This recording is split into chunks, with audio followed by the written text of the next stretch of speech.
Hi student, मैं शिवराज सिंह। मैं YouTube channel में सरस्वती एजुकेशन में आपका स्वागत करता हूं। हम आज कक्षा 10 के मैथ चैप्टर 2 के बारे में अध्ययन करेंगे, वास्तविक संख्याएं के बारे में। और जैसा कि आप छोटी कक्षा में जानते होंगे, वास्तविक संख्याएं जिन जो प्राकृत संख्या है, पूर्ण संख्या है, भाज्य संख्या है, अभाज्य संख्या है, उन सब के बारे में। तो पहले मैं आपको बेसिक से सिखाता हूँ। आपने आता है तो अच्छा है, नहीं आता है तो मैं आपको सिखा दूंगा। तो शुरुआत में आप हेडिंग डालें, साथ में आप लिखते जाइए साथ साथ। तो आप पहले हेडिंग डालें प्राकृत संख्या नंबर 1, छोटा नंबर लगा के लिखिए प्राकृत संख्या। अब प्राकृत संख्या क्या होती है? वे संख्याएं जो 1 से शुरू होकर अनंत तक चलती है, वे संख्याएं प्राकृत संख्या होती है। आप साथ साथ लिखते जाए। वे संख्याएं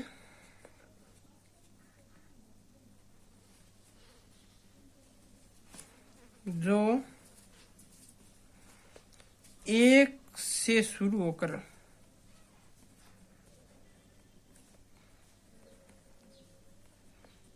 अनंत तक चलती है, ये अनंत का चिन्ह है,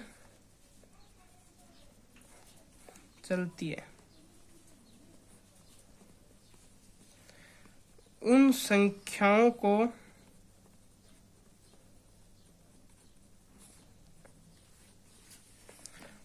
प्राकृत संख्या कहते हैं।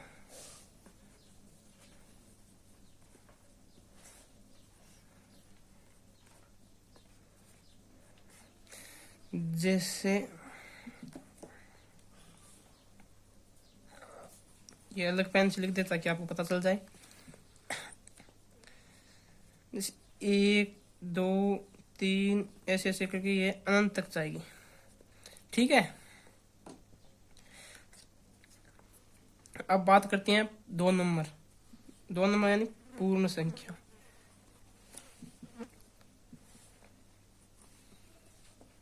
पूर्ण संख्या। अब पूर्ण संख्या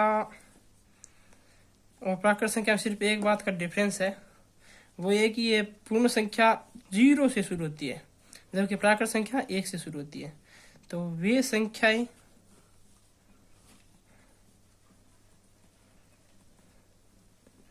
जो 0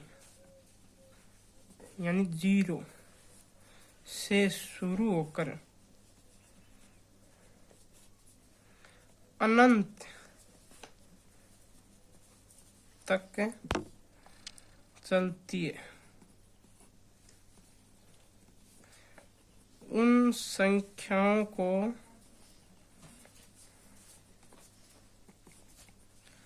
पूर्ण संख्या कहती हैं। आप छोटी कक्षा में बहुत ज्यादा पढ़ चुके होंगे इनके बारे में, फिर भी मैं आपको करा दे रहा हूं ताकि कुछ एक विद्यार्थियों को ये पता नहीं है, उनको पता चल जाए। अब तीसरी आती है भाज्य संख्या। सम संख्या, विषम संख्या तो बताने की जरूरत है नहीं आपको, वो तो आप जानते हो। तो भाज्य संख्या,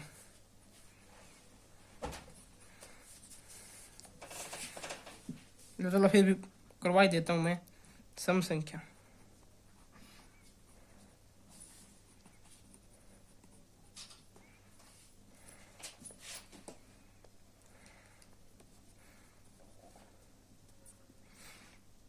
वे संख्याएं जिनमें 2 का पूरा पूरा भाग रहता है,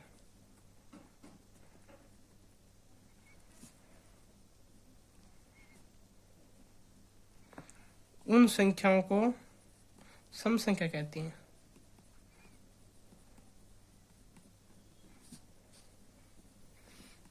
को सम संख्या कहती हैं।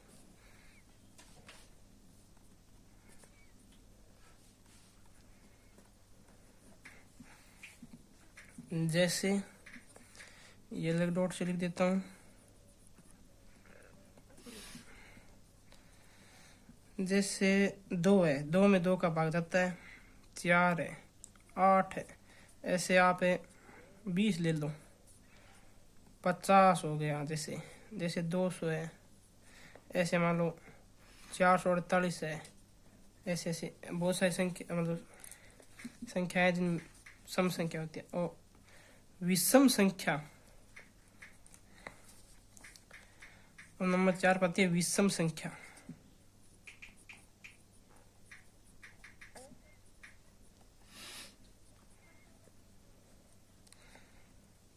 विषम संख्या वे संख्या जिनमें 2 का भाग नहीं जाता है, वो विषम संख्या होती है। वे संख्याएं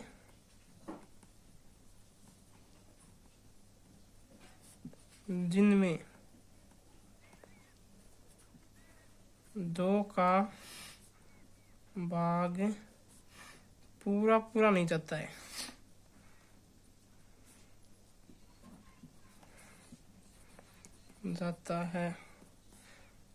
अर्थात उसमें शेष पद रह जाती है कुछ संख्याएं, वे संख्याएं विषम संख्या कहलाती है।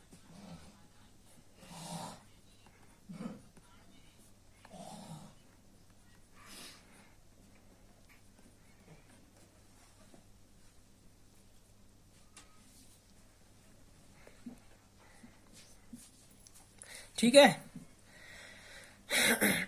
अब बात करते हैं भाज्य संख्या की। नंबर 5 हेडिंग लगाए, भाज्य संख्याएं। नंबर 5 पर है भाज्य संख्याएं।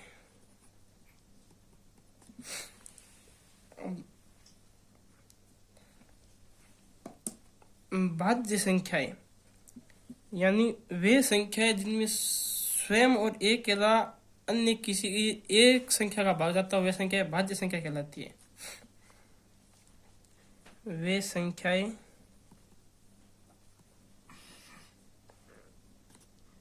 जिनमें एक और स्वयं के अतिरिक्त कम से कम एक संख्या, आप नोट सुनाए साथ साथ, एक संख्या का भाग जाता है,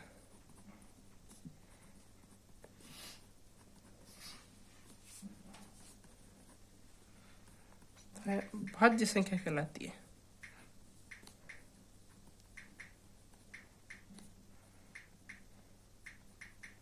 भाज्य संख्या कहलाती है। जैसे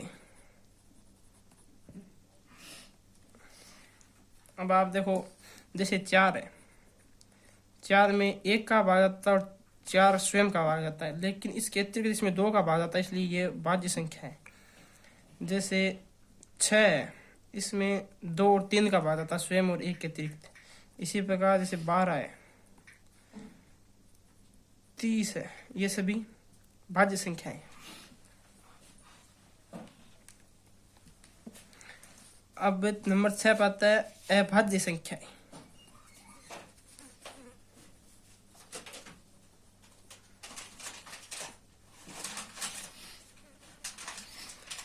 सिंपल सी बात है, अभाज्य संख्याएं वह संख्याएं होगी जिनमें एक और स्वयं के अतिरिक्त किसी संख्या का भाग न जाए। वे संख्याएं, ये संख्याएं भाज्य संख्या की उल्टी होती है, इसे आप समझ गए होगी। वे संख्याएं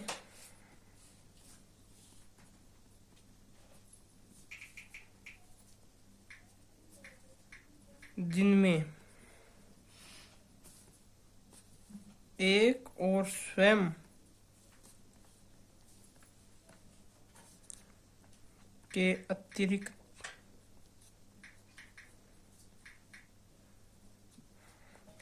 एक और स्वयं के अतिरिक्त किसी भी संख्या का भाग नहीं जाता हो।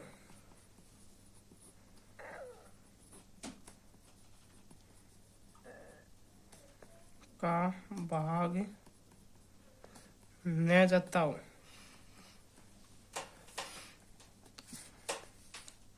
वे संख्याएं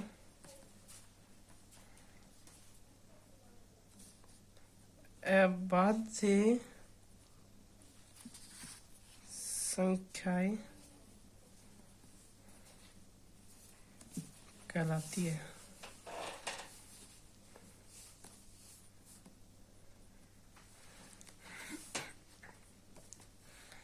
देखो जैसे ये संख्याएं हैं, जैसे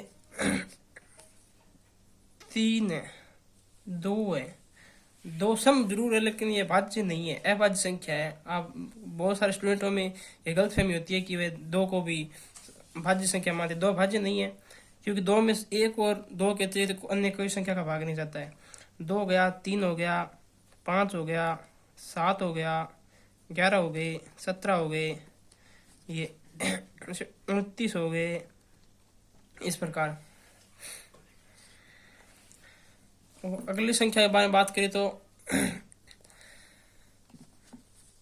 आगे परिमेय संख्याएं।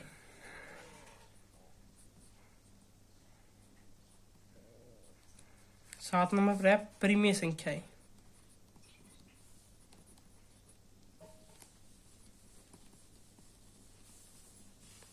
साथ साथ लिखे, अन्यथा आप भूल जाओगे। परिमेय संख्याएं, परिमेय संख्या बता दूं, परिमेय संख्या आप पढ़ चुके होंगे 8वीं क्लास में, फिर भी आप मैं बता दूं, परिमेय संख्या वे संख्या होती है जो पी बटा क्यू के रूप में लिखी जा सकती है, जिसे हम भिन्न संख्या बोलते हैं। सॉरी, तो उस रूप में लिख सकते हैं, और जहाँ क्यू जो हर में लिखा जाता है वो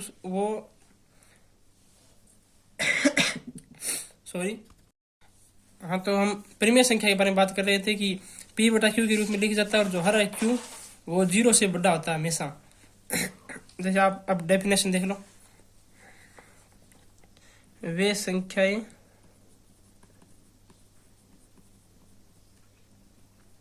जो पी बटा क्यू के रूप में लिखी जाती हो,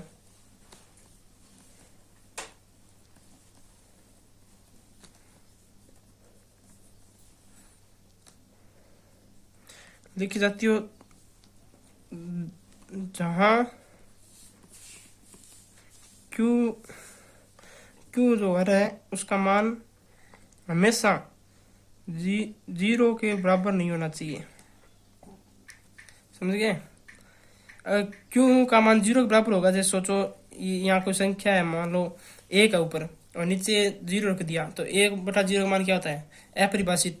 तो वो संख्या अपरिभाषित हो जाएगी, इसलिए तो परिमेय संख्या नहीं रहेगी। अतः इसलिए क्यू का मान नॉट इक्वल टू 0 होता है। जैसे उदाहरण देखो, जैसे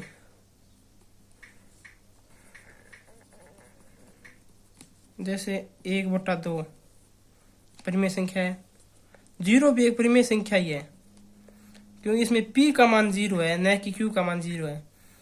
और 3/4 हो गया, जैसे 7/16 हो गए, इस प्रकार से ये सभी परिमेय संख्याएं हैं।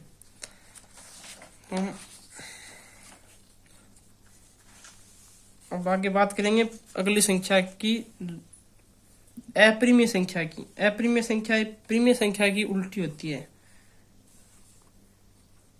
अपरिमेय संख्या एडिंग डालें और साथ साथ लिखिए। वो 7 नंबर थी ना? हाँ 7 नंबर, तो ये 8 नंबर संख्या है।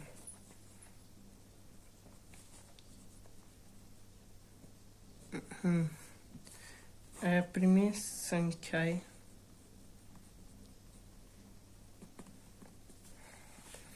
तो अब डेफिनेशन लिखनी है, सीधी लिख देंगे हम। अपरिमेय संख्या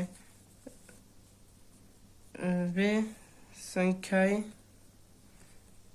जिन्हें p बटा q के रूप में नहीं लिख सकते, में नहीं लिख सकते शक्ति जहाँ q नॉट इक्वल टू 0, शक्ति उन संख्याओं को अपरिमेय संख्या कहती हैं, अपरिमेय संख्या कहती हैं। इसका एग्जांपल देखो, जैसे रूट वाली सभी संख्या है ना, वो अपरिमेय संख्या होती है। जैसे √3 हो गया, √5 हो गए और √7 हो गया, ये सभी संख्या ऐसे ऐसे अपरिमेय संख्या होती है। अब आप कहोगे सर के √4 भी हो सकता है कि आप अपरिमेय संख्या, तो √4 अपरिमेय संख्या नहीं है, क्योंकि √4 की वैल्यू होती है निश्चित, तो वो परिमेय संख्या में हो जाएगा।